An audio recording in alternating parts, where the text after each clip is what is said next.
কনজাম্পটিভ use or ইভাপোট্রান্সপিরেশন। এর আগে আমি বলেছিলাম যে কনজাম্পটিভ ইউজটাকে অ্যাজ এ লিটল মানে লিটল এক্সটেন্টে এটাকে ডিরেক্ট ইভাপোট্রান্সপিরেশন বলা চলে। এখানে আরো নানান ফ্যাক্টর থাকতে পারে অনেক সময়। যাই হোক, কনজাম্পটিভ use for a particular crop may be defined as total amount of water used by the plant in transpiration, building the plant tissue, etc.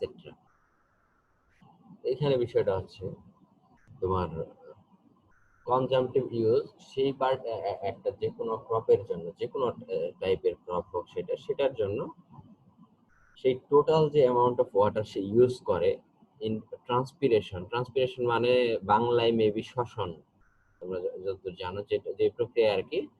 Building tissue, plant tissue মানে যে শক্তি উৎপাদন করে, এবং প্ল্যান্ট টিস্যু মানে যে কোষ টিস্যু এরকম ছিল না, সেই সব টিস্যু বিল্ডিং এ যে প্রক্রিয়াটা ঘটে, তো সেই প্রক্রিয়াতে যে পরিমাণ তোমার ওয়াটার, টোটাল যে ওয়াটার অ্যামাউন্ট অফ ওয়াটার খরচ করে এই প্ল্যান্ট সেটাকে, এবং হচ্ছে evaporation from the adjacent soil or plant leaves and in specified time.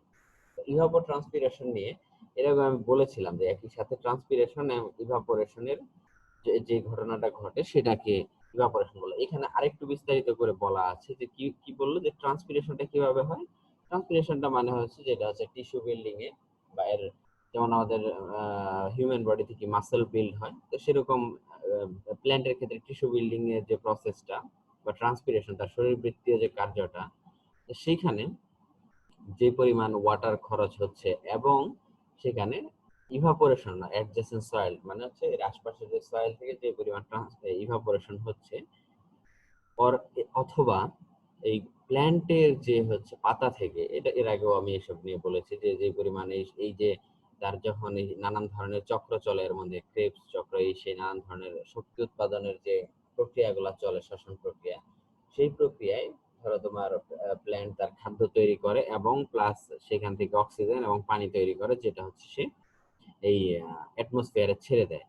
এই যে পাতা থেকেও যে ওয়াটারটা বের হয়ে তো সেটা অ্যাটমসফিয়ারে চলে গেল, তো এই যে চলে যাওয়াটা এটাকে ইভাপোরেশন বলছে। তো এই যে ঘটনাটাই, দুইটা ঘটনা অ্যাড করে দিলে মানে একসাথে করলে যে জিনিসটা, এটা আসলো ইভাপোট্রান্সপিরেশন।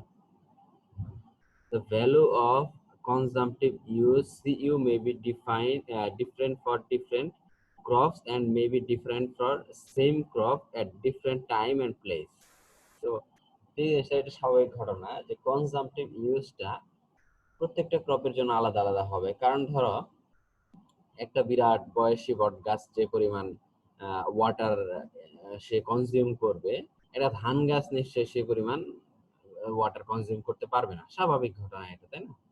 তো এই যে ডিফারেন্ট ক্রপের জন্য ডিফারেন্ট। আবার ধরো একই জায়গায় ধান গাছে ধরো এটা দুইটা আলাদা আলাদা প্রজাতি যদি হয়, দুই ধান একই রকম কি বলে ওয়াটার কনজিউম করবে না, স্বাভাবিক ঘটনা। আবার ধরো এই একই জিনিস একই ধান যদি হয়, সেটা যদি দুইটা ডিফারেন্ট ডিফারেন্ট টাইমে এবং ডিফারেন্ট ডিফারেন্ট প্লেসে হয়, যেমন ধরো কেমন রাতের বেলা সে যতটুকু কনজিউম করবে, বা রাতের বেলা ধরো ইভাপোরেশন নাই বা বলা চলে, মানে খুবই অল্প হলেও খুবই অল্প। এবং ধরো এই সেখানে রাতের বেলাতে কি হয় যে রাতের বেলাতে ওর যে শ্বসন বৃত্তীয় কার্য, তো সেটার রেট হয়তো দিনের সমান হয় না। যেমন রাতের বেলা তোমরা জানো যে হচ্ছে গিয়ে যে অনেক সময় বলে যে ভূত ধরেছে যে গাছতলায় নাকি শুয়ে থাকলে, এই প্রক্রিয়াটার সম্বন্ধে তোমরা জানো নিশ্চয়ই যে হচ্ছে গিয়ে রাতের বেলা যখন সূর্য থাকে না, আসলে এরা এই তোমার কি বলে গাছেরও তো আলটিমেটলি তোমার অক্সিজেন কিন্তু লাগে। আমরা ভাবি যে শুধুমাত্র গাছ তোমার কার্বন ডাই অক্সাইড কনজিউম করে, এরকম না বিষয়টা। তো রাতের বেলা যখন ধরো তোমার এর ইয়াটা যে এই অক্সিজেন তৈরির যে প্রক্রিয়াটা যখন কমে যায়, তখন কিন্তু গাছ থেকে তো প্রকৃতি থেকে অক্সিজেন শোষণ করতে থাকে, এটা নিশ্চয়ই জানো তোমরা। তো সেই সময় ধরো গাছতলায় যে শুয়ে থাকে অনেক সময়, তখন সেই এরিয়ার বা সেই আশপাশের যে এরিয়ার মানে অক্সিজেন ডেন্সিটি বা অক্সিজেন পরিমাণটা কমে যায়। তো এই সময় অনেক সময় দেখা যাচ্ছে মানুষ অজ্ঞান হয়ে যেতে পারে, এই সময় মনে করে যে দেখা যায় ভূত ধরেছে বা সামথিং, এরকম একটা ঘটনা ঘটে। তো এই এই যে ধরো দিন রাতের একটা ডিফারেন্স, তো এই ধরনের ডিফারেন্সের কারণে কিন্তু এই ট্রান্সপিরেশন রেটটা কমে যেতে পারে, তার যে শোষণটা কমে যেতে পারে বা বেড়ে যেতে পারে। এই যে প্রসেস, যখন এই যে প্রসেসের মাধ্যমে যখন দুইটা টাইমে ডিফারেন্ট টাইমে এটা ডিফারেন্ট হলো, হ্যাঁ, এবং এটার উপর ধরো তোমার কি বলে ঋতু চক্রের থাকতে পারে যে তোমার যে এই গ্রীষ্মকালে এই এই ফসল এক ধরনের পারফর্ম করতেছে অথবা শীতকালে আরেক ধরনের। তো এই যে বিষয়গুলো আছে এর উপর ডিপেন্ড করে তোমার এই কনজাম্পটিভ ইউজ চেঞ্জ হতে পারে। কি বলছে তারপর হচ্ছে in fact the consumptive use give for a given crop at a given place may vary throughout the day. এটা স্বাভাবিক ঘটনা, যেটা বললাম আর কি, যে দিনে বিভিন্ন সময়ে ডিফারেন্ট হতে পারে throughout the month and throughout the crop period. তো এই যে দেখো, মানে প্রত্যেকটা সময় সময় এটা চেঞ্জ হতে পারে। এমনও হতে পারে যে প্রত্যেক দিন এর কনজাম্পটিভ এক এক রকম, মানে কোনো দিনের সাথে কোনো দিন মিল নাই, এরকমও হতে পারে। এটা বলছে থ্রু আউট দ্য মান্থ এবং through out the crop period এর কনজাম্পটিভ ইউজের চেঞ্জ আসতে পারে। The value of daily consumptive use or monthly consumptive use are a given place. তো এটা হচ্ছে যে কোনো একটা ইয়ার মান্থলি কনজাম্পটিভ ইউজ দেওয়া যেতে পারে, যে পুরো মাসে কতটুকু কনজাম্পশন হয়েছে এই এই evaporative ক্ষেত্রে। The value of monthly consumptive use over the entire crop period are then used to determine the irrigation requirement for the crop. এরপরে এই যে মান্থলি কনজাম্পটিভ ইউজটা দেওয়া থাকে এন্টায়ার ক্রপ পিরিয়ডে, এখান থেকে এটা ইউজ করে কি করা যায়, irrigation requirement of the crop, এটা কতটুকু ওয়াটার লাগবে এই ক্রপের জন্য সেটা বের করা যায়। তো কনজাম্পটিভ ইউজ সম্বন্ধে তোমরা জানলা। তো এই যে এই জায়গায় কারো কোনো কোশ্চেন আছে যে স্যার কনজাম্পটিভ ইউজ কি জিনিস, তারপর ক্লিয়ার হয়নি? একদম খুবই স্পেসিফিক ভাবে এখানে বলা আছে। তোমাদের কেউ কি কোনো ধরনের প্রবলেম ফেস করেছে যে স্যার? তো ইফেক্টিভ রেইনফল টার্মটা নিয়ে আমি এর আগের দিন বলেছি, বা এই টার্মগুলোর সাথে তোমরা পরিচিত। ইফেক্টিভ রেইনফলটা কি জিনিস আমরা দেখি। Precipitation falling during the growing period of crop is available to meet the evaporation need of the crop is called effective evaporation. Effective rainfall. It does not include the precipitation loss, deep percolation below the root zone, or water lost as surface runoff. Average ratio applicable to effective rainfall. আচ্ছা, তো এইখানে দেখো, তোমাদের আমি এর আগেও বলেছি যে আসলে রেইনফলের লস কোনটাকে আমরা বলবো বা কোনটাকে আমরা মানে ইফেক্টিভ রেইনফল বলবো, সেটা আসলে ডিপেন্ড করে আমি কি পার্সপেক্টিভে চিন্তা করতেছি সেটার উপর। এখন যদি আমি চিন্তা করি যে রান অফের ক্ষেত্রে, তাহলে রান অফটাই ইউজ, আর বাকি যত ধরনের ইউজ আছে সবই নেগেটিভ ইউজ বা সব লস, তাই না? লসের ক্ষেত্রে আমি বলেছি লসটা আসলে ডিফারেন্ট পার্সপেক্টিভে ডিফারেন্ট রকম হয়। যেমন ইরিগেশনের ক্ষেত্রে ধরো যদি সেটা ওয়াটারে যে লসটা সারফেস রান অফ হয়ে যদি অন্য কোথাও চলে যায়, তো সেটা এখানে লস হিসেবে ধরা হচ্ছে। তারপরে যদি পার্কুলেশন হয়, ডিপ পার্কুলেশন যদি তোমার রোড জোনেরও নিচে চলে যায়, সেটাকে ওরা এখানে লস হিসেবে ধরবে। তার মানে precipitation falling during the growing period, তাহলে যেটুকু ওয়াটার এই রেইন থেকে আসতেছে একটা ক্রপ গ্রোয়িং পিরিয়ড মানে যেই টাইমটাতে, মানে ধরো একদম সোয়িং দা সিডস, মানে কি বলে বীজ বপনের পর থেকে হারভেস্ট করা পর্যন্ত। হারভেস্ট মানে হচ্ছে ধান, ধরো ধান বা যে কোনো ফসল হোক, সেটা তোলা পর্যন্ত, মানে কেটে নিয়ে আসা পর্যন্ত যে পিরিয়ডটা, যে টাইম পিরিয়ডটা, এটাকে বলা হচ্ছে ক্রপ পিরিয়ড। তো এই ক্রপ পিরিয়ডের মাঝখানে তোমার হচ্ছে, মানে যেটুকু রেইন হচ্ছে, সেটা যদি ইভাপো ট্রান্সপিরেশন নিডকে ফুলফিল করে, তাহলে এটাকে ইফেক্টিভ, মানে যেটুকু করছে তোমার ইভাপো ট্রান্সপিরেশন মিট করছে, তো সেটাকে তোমার ইফেক্টিভ রেইনফল বলছে। ইট ডাজ নট ইনক্লুড, দেখো এটা কিন্তু তোমার ইফেক্টিভ রেইনফলের মধ্যে কিন্তু এই জিনিসগুলোকে বাদ দিতে হবে। টোটাল যে রেইনফলটা হলো, তার মানে effective rainfall is equal two total rainfall minus হচ্ছে যে deep percolation below road zone. তার মানে পার্কুলেশন হতে পারবে বা ইনফিল্ট্রেশন হয়ে তোমার কোন পর্যন্ত যেতে পারবে, যে রোড জোন পর্যন্ত যেতে পারে। এরপরে রোড জোন ছেড়ে যদি সে ওয়াটার টেবিলে চলে যায়, তাহলে এটা কিন্তু ইফেক্টিভ রেইনফল হলো না। কিন্তু আবার ওইটাই মানে ওইটুকু বাদ দিতে হবে এটার জন্য। কিন্তু ওই জিনিসই দেখো, ওই জিনিসটা এটার জন্য আমরা লস হিসেবে ধরতেছি।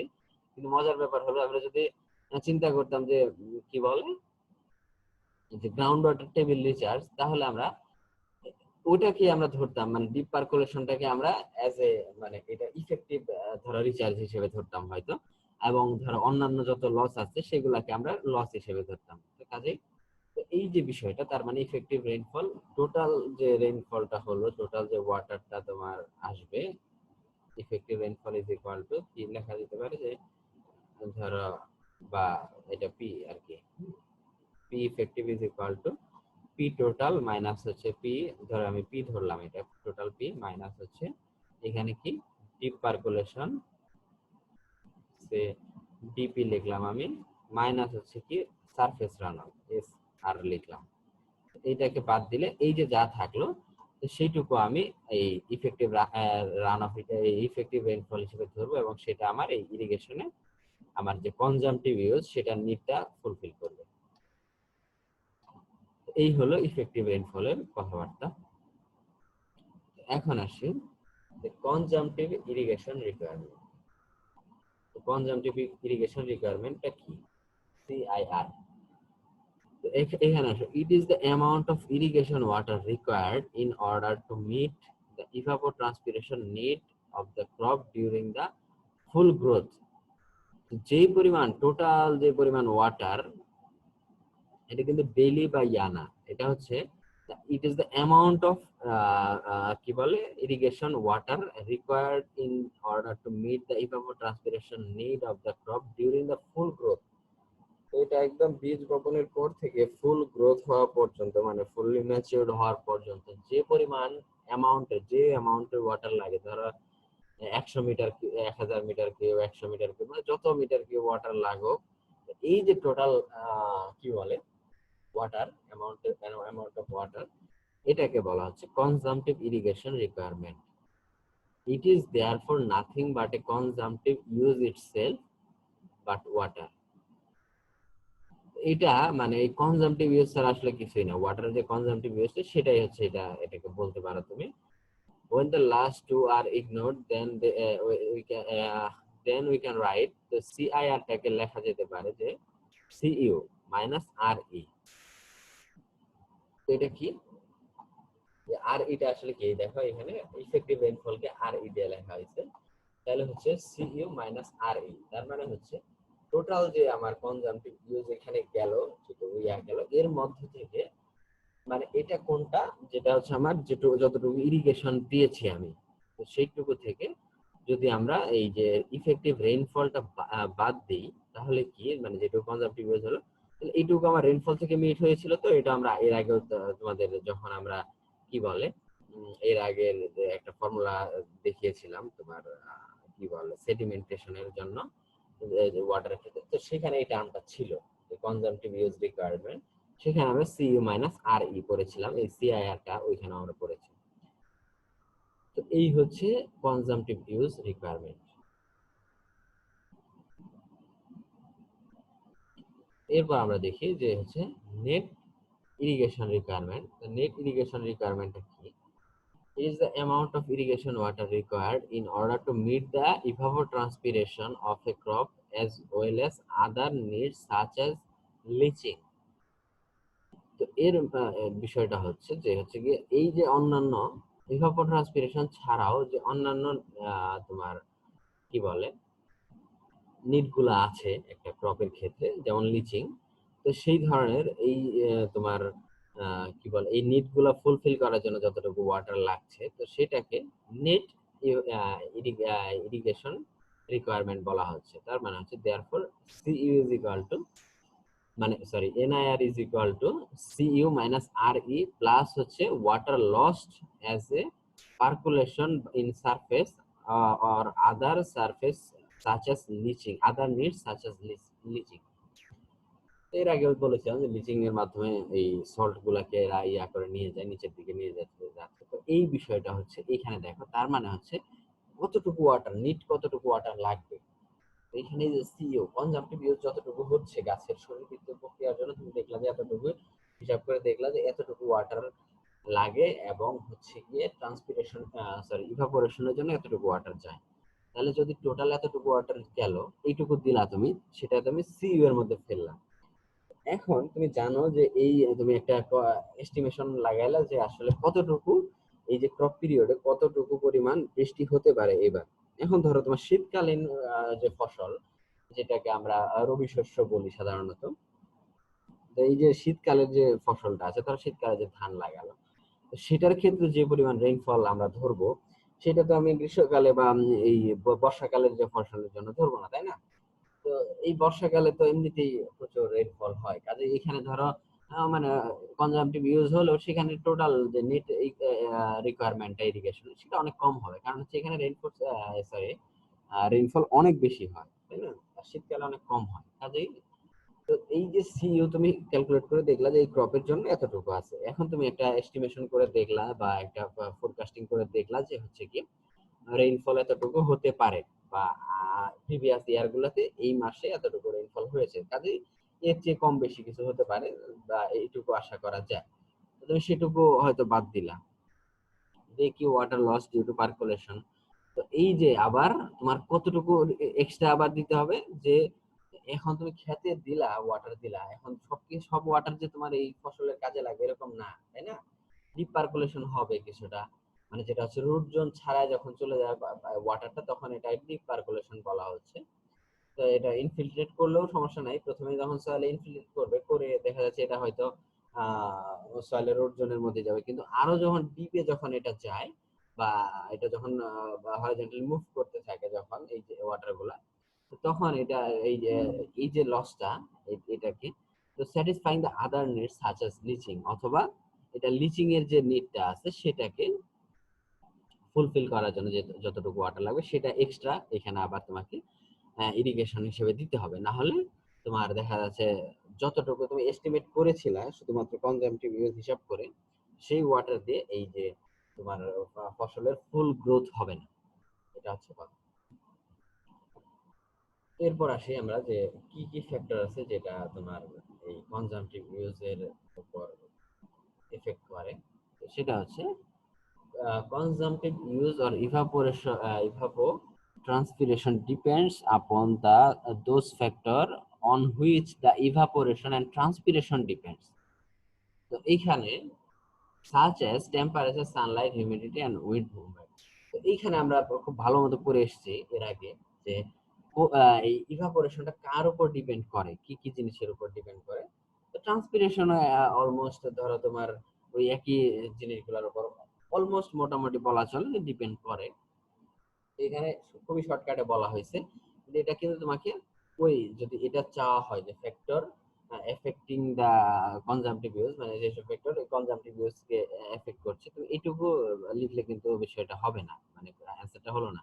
এটা ডিটেইলে আমরা পড়েছি এর আগে, যেখানে ওয়াটার লসেস যখন আমরা পড়েছি, সেখানে যে ইভাপোট্রান্সপিরেশন বা ইভাপোরেশনে কি কি কারণে লসেস হয় সেসব বিষয় নিয়ে আমরা ডিটেইল আলোচনা করেছি, এবং সেখানে অনেকগুলো পয়েন্ট এবং সেগুলো কেন কেন সেখানে এফেক্ট করছে সেগুলা রিজন সহ আমরা সেখানে পড়েছি, এবং ডিটেইলে অনেকগুলা পয়েন্টের কারণে এই ধরনের লসেস হয় এবং সেগুলা নিয়ে আমরা পড়েছি। তো এটা সেখান থেকে তোমরা পড়বা, তো এখানে এই জন্য আর কি এটা ডিটেইলে কিছু বলা হয়নি।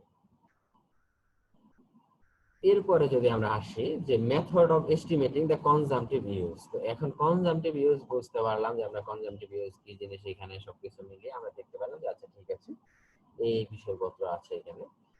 এখন যদি আমরা চাই যে কনজাম্পটিভ ইউজটা কি জিনিস বা এটাকে আমরা কিভাবে করব, মেজার করব বা এস্টিমেট করব, আসলে মেজার বলা ঠিক হবে না এখানে, মানে কারণ হচ্ছে এগুলোকে এস্টিমেটই বলা চলে, কারণ হচ্ছে ধরো তোমার এটা তুমি মেজার করে দেখলা, মেজার মানে একদম এক্সাক্ট অ্যামাউন্ট ডিটারমাইন করা, যেটাকে ধরো তুমি ফর্মুলাতে বসালে টোটাল ভ্যালু চলে আসলো।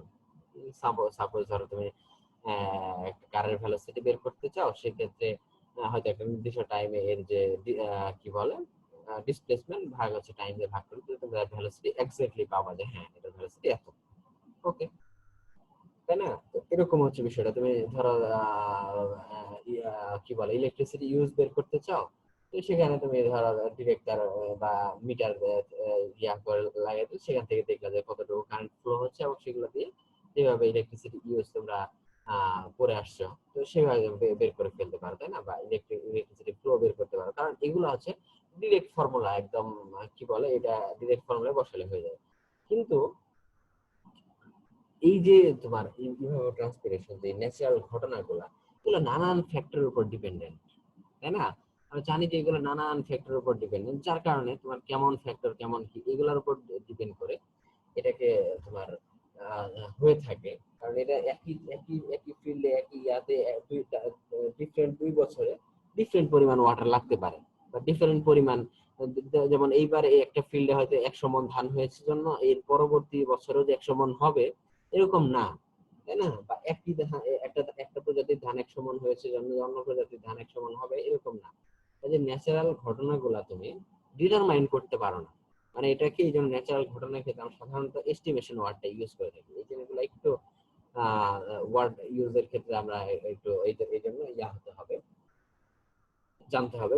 দেখো, তো এই জন্য এটাকে আমরা বলি এস্টিমেশন। তো যেটুকু আসে মোটামুটি এরকম, এটাই যে হবে এরকম না, মানে এর চেয়ে কম বেশি হতে পারে, এই জন্য এটাকে এস্টিমেশন বলছি। All the various method have been developed in order two estimate the evapotranspiration or consumptive use value of different crop in area, or for areas vegetated with the same cropping pattern, but simplest commonly used methods are, এখানে মেলা ধরনের method আছে আসলে এই develop করা হয়েছে এইভাবে transpiration measure করার জন্য যে কোনো একটা এরিয়ার বা যে কোনো ক্রপিং প্যাটার্নের ক্ষেত্রে। এইখানে আসলে যেটা হচ্ছে যে এই যে সবচেয়ে মেথড যেগুলো হচ্ছে আমাদের ইউজ করা হয়, খুব ফ্রিকোয়েন্ট ইউজ হয় যেসব মেথড, সেসব নিয়ে এখানে কিছু আলোচনা করা হয়েছে। তো এখানে 3টা মেথডের কথা বলা হয়েছে। তো প্রথমে আছে ব্লেনি ক্রেডল মেথড। ব্লেনি ক্রেডল মেথড এটা একটা খুবই জনপ্রিয় একটা মেথড। এরপরে আসো, এটা বানানটা মনে ভুল আছে, হেরগের ভেস কি একটা লেখা আছে, যাই হোক এটা বানানটা ভুল আছে, হয়তো আমি ঠিক করে দেবো এটা দেখে। প্যান ইভাপোরেশন মেথড, তারপর আছে প্যানম্যানস ইকুয়েশন বা প্যানম্যানস, এটার একটা মেথড আছে। তো সেটা, এই 3টা মেথড এখানে আছে। তো এখানে যদি আমরা আসি যে প্রথমে ব্লেনি ক্রেডল ফর্মুলা, তো ব্লেনি ক্রেডল ফর্মুলায় কি বলা হয়েছে এবং কি কি মেথড এটা আমরা দেখি। তো it state the monthly consumptive use given by, এখানে আমরা ডিরেক্ট ফর্মুলাটা দিয়েছি। কি ফর্মুলা, যে একটা মান্থলি কনজাম্পটিভ ইউজ যদি আমরা বের করতে চাই সেটা কি কিভাবে বের করা যায়, কেপি বাই 40 ইন্টু হচ্ছে 1.8 ইন্টু টি প্লাস 32, এইটাকে এখানে বলা হচ্ছে। এখানে আমরা জানি যে সিইউপি মান্থলি কনজাম্পটিভ ইউজ এবং কে হচ্ছে গিয়ে crop factor determined by the experiment for each crop under the environmental condition of the particular area. এটা একটা ক্রপ ফ্যাক্টর, একটা একটা ক্রপের জন্য এটা একটা তুমি বলতে পারো যে হচ্ছে গিয়ে একটা কনস্ট্যান্ট ভ্যালু। যেমন থাকে না আমরা কি বলে নানান ধরনের যখন ইকুয়েশন গুলো দেখা যাচ্ছে এটার সাথে এটা রিলেশনশিপ হয়তো ইনভার্সলি প্রপোর্শনাল অথবা প্রপোর্শনাল, সেক্ষেত্রে একটা কি বলে প্রপোর্শনালিটি কনস্ট্যান্ট আছে। তো এটা একটা, এই যে ক্রপ ফ্যাক্টর একটা কনস্ট্যান্ট, এটা হচ্ছে ডিফারেন্ট ক্রপের জন্য ডিফারেন্ট হবে এবং সেটা বের করতে হবে এখানে এক্সপেরিমেন্টের মাধ্যমে, সেটা ওই এরিয়ার জন্য, এবং এটা হচ্ছে ওই পার্টিকুলার এরিয়ার জন্য এটা কাজ করবে, অন্য এরিয়া থেকে গেলে কিন্তু এটা কাজ করবে না। কারণ কারণ তোমরা জানো যে ন্যাচারালের যে কোনো কিছু এস্টিমেট করা যে ইকুয়েশন গুলো আছে, রেইনফল বলো যে কোনো ধরনের বিষয়গুলো বলো, যত ফর্মুলা আছে সবগুলো আমরা সাধারণত বলে থাকি যে এইগুলো বেশিরভাগই এটা হচ্ছে ইম্পেরিক্যাল ফর্মুলা। এম্পিরিক্যাল ফর্মুলার বিষয়টা কি কেমন তোমরা জানার মতো হয়তো, বা আমি তারপর বলছি। এম্পিরিক্যাল ফর্মুলাটা হচ্ছে এরকম, হচ্ছে তোমার যে ফর্মুলাটা কোনো জায়গা থেকে ডেরাইভ না, মানে এটা কোনো একটা ধরো ন্যাচারাল ইকুয়েশন থেকে ডেরাইভ হয়ে আসছে বা একটা কনসেপ্টকে ফলো করে এরকম আসছে এরকম না, এটা হচ্ছে অবজারভেশন থেকে আসছে। ধরো সাপোজ এখানে রেইনফল এত হচ্ছে, এই হচ্ছে, হ্যাঁ, তো এখানের হিউমিডিটি এত, এই নানান ধরনের এখানকার ধরো তোমার ওয়েদার প্যারামিটারস আছে, এবং তুমি সেখানে থেকে দেখলা যে এটার সাথে এটা কোরিলেট করে করে করে করে দেখলা যে আচ্ছা এই যে এটার সাথে কোরিলেশনটা হচ্ছে এইভাবে আছে, তার মানে এটা হলে এটা হয় সাধারণত, বা এর কাছাকাছি হয়।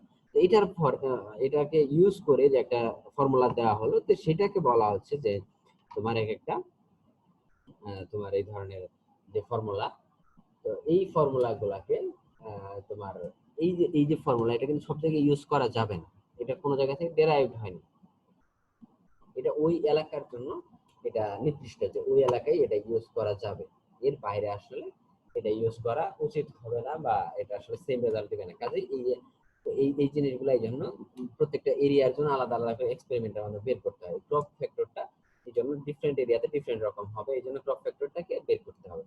তারপর হচ্ছে T T is equal to mean monthly temperature at centigrade, এটা হচ্ছে ডিগ্রি সেলসিয়াস হবে হয়তো। এই যে মিন টেম্পারেচার যেটা হচ্ছে গড় গড় যে তাপমাত্রা সেটা। তো এরপরে আসো কি মান্থলি, পি হচ্ছে monthly percent of annual daylight hour that occurs during the period. তো এটা হচ্ছে কতটুকু ডে লাইট আওয়ার, কতটুকু পিরিয়ড এখানে ডে লাইট থাকে, সেই জিনিসটাকে বলা হচ্ছে কি বলে পি।